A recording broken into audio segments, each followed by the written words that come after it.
عليكم ورحمة الله نحمد الله تعالى ونصلي على رسوله الكريم أما بعد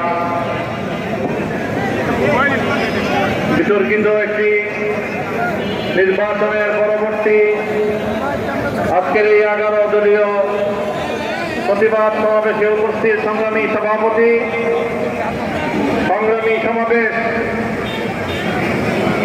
আমরা আশা করেছিলাম বহু রক্ত, জীবন, অনেক অশ্রু আর ঘামের বিনিময়ে অর্জিত জুলাই বিপ্লব পরবর্তী বাংলাদেশের মানুষ তাদের ব্যালটের অধিকার ফিরে পাবে, কিন্তু দুর্ভাগ্যজনকভাবে 12ই ফেব্রুয়ারি মানুষের ব্যালটের অধিকারের সাথে নির্মম তামাশা করা হয়েছে।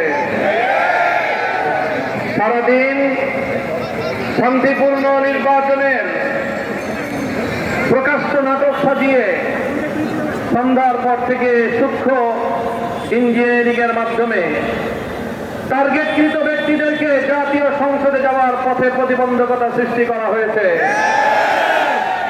ডিপ স্টেটের এজেন্ডা বাস্তবায়ন করতে বাংলাদেশের জনগণের অর্থে লালিত প্রশাসন ব্যবহৃত হয়েছে।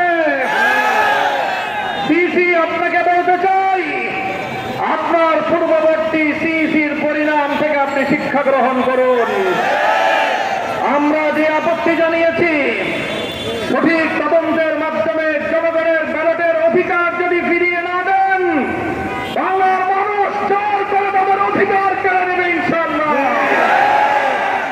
আপনাদের এই প্রহসনের প্রতিবাদ করার পর গোটা বাংলাদেশ জুড়ে আমাদের 11 দলীয় নির্বাচনী ঐক্যের নেতা কর্মী সমর্থকদের উপর যেই পৈশাচিকতা চালানো হচ্ছে, আমাদের বোনদেরকে ধর্ষণ করা হয়েছে, আমাদের মা বোনদের শ্লীলতাহানি শুধু নয়, তাদেরকে শারীরিকভাবে লাঞ্ছিত করা হয়েছে, আমাদের বাড়ি ঘরে অগ্নিসংযোগ করে বাংলাদেশে আবার নতুন করে প্রতিবাদ ফিরিয়ে আনবার পায়তারা চালানো হচ্ছে।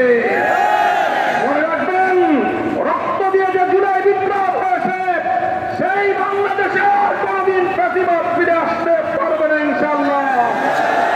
পুরনো প্রতিবাদীদের সাথে সখ্যতা করে বাংলাদেশের রাজনীতিতে যদি তাদেরকে আপনারা প্রবেশ করবার সুযোগ তৈরি করে দিতে চান, সেই পথ প্রতিবাদকে ফিরে আসার জন্য তৈরি করবেন, সেই পথ দিয়ে আপনাদেরকে দিল্লিতে বিতাড়িত করা হবে। তৃতীয় কথা আমাদের পরিষ্কার, শরীফ ওসমান হাদি সহ প্রতিটি হত্যাকাণ্ডের বিচার করতে হবে।